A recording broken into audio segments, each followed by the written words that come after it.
prendrons l'exemple de la fabrication du modèle Atlas de la Fiat 1800 familiale. Une analyse numérique de l'un des 3 modèles d'Inkitos originaux permettra la réalisation d'un artwork en 3D.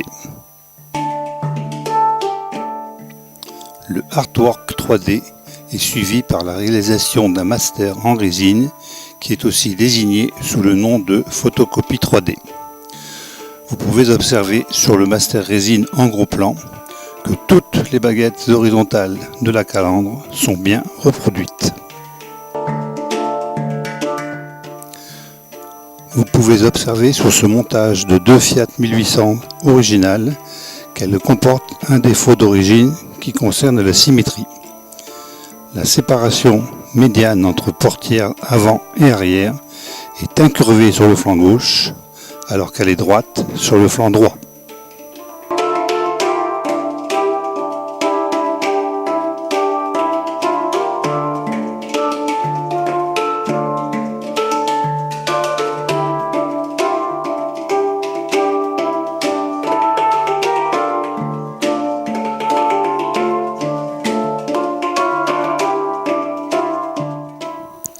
Un artwork numérique est également réalisé pour la plaque de base en vue du développement des matrices à fixer sur les presses à découper et à emboutir. Tandis que la mise au point de l'outillage se poursuit, on teste les coloris et généralement, afin de gagner du temps, on n'attend pas les premiers tirages Zamac. Les essais de couleurs sont donc réalisés en amont sur les modèles en production à ce moment-là, soit 6 mois environ avant la sortie de la Fiat. Pour cette dernière, ils ont été effectués sur la DS19 24CP et la Studebaker 24Y. Puis arrive un premier exemplaire en Zamac, brut ou peint, selon le cas. Celui-ci est peint en beige, sans finition bicolore ni argenture. Et on note 2 choses. La calandre ne possède pas ces fines stries horizontales, car elles seront gravées directement dans le moule après validation de celui-ci. Et le volant est moulé en plastique rouge comme les sièges, et non peint en ivoire. À ce stade, habituellement, tous les composants en plastique sont injectés en noir, et la Fiat 1800 constitue une relative exception. Un exemplaire complètement décoré est fourni par l'usine quelques jours plus tard. Les coloris sont définitifs et les finitions complètes, mais encore une calandre lisse puisque cet exemplaire est encore basé sur les quelques essais initiaux de fonderie. Chaque détail compte, le volant est bien sûr de couleur ivoire, conformément aux instructions. Le moule a reçu sa gravure finale et après durcissement et polissage, un exemplaire assemblé mais non peint est envoyé par le fabricant. Pas de décoration, une calandre finement striée et le volant est livré brut, toujours en plastique rouge. Depuis le artwork numérique de la plaque de base, réalisé dans les premières phases, une correction a été demandée car sur les premiers échantillons, les longerons avaient une forme aplatie alors qu'ils sont arrondis sur l'original. La rectification a bien été effectuée. Dans le même temps, il fallait aussi travailler sur l'étui. Le premier dessin était mal conçu, avec la face comportant les renseignements administratifs apparaissant sur le dessus, lorsque les 2 dessins de voiture sont positionnés verticalement dans le bon sens. Il a donc fallu le faire refaire pour qu'il soit présentable, comme le montre la 2e photo. Quant au gros plan de cette 3e photo, il met en lumière le numéro de nomenclature de 083 023. Alors qu'un examen attentif montre que les 2 essais précédents portent le numéro prévisionnel de 083 020. Pourquoi cette différence ?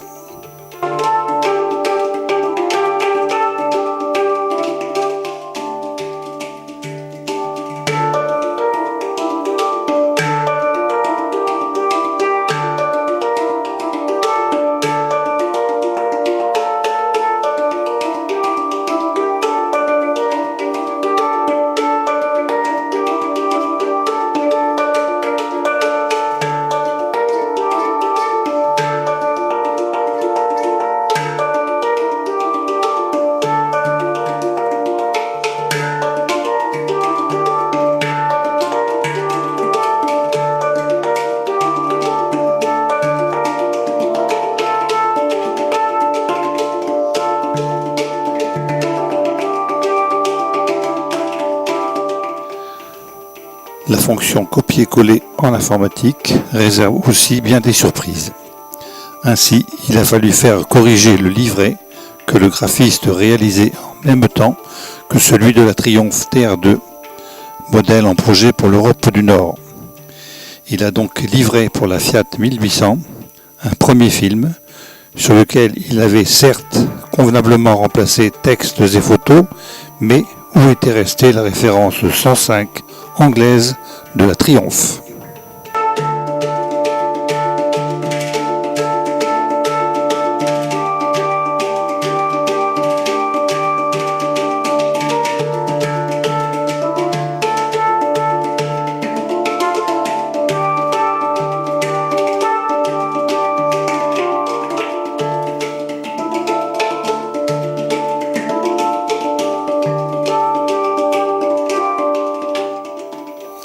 Mais la vie de cette miniature n'était pas terminée à la mi-2010 et les péripéties se sont poursuivies quand la Fiat 1800 a été inscrite dans le mini-catalogue de Noël de 2013 en version sud-africaine, comme l'illustre la photo présentée, où se côtoient deux versions inexactes pour lesquelles nous n'entrerons pas dans les détails.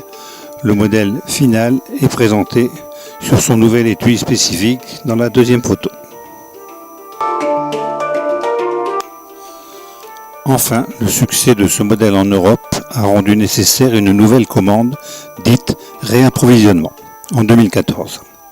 Par un malencontreux miracle, la mauvaise plaque de base à longeron plat est réapparue, car l'estampes refusées n'avaient pas dû être détruites, et de plus, les coloris ainsi que les finitions ne convenaient pas. On voit le modèle de pré-production 2014 à gauche du modèle de 2010 sur les photos. Le modèle livré au nouveau client se reconnaît néanmoins à son volant plus clair que celui de la version 1, presque blanc au lieu d'ivoire, et son étui porte, outre le même numéro de nomenclature 2 083 023, un numéro de lot.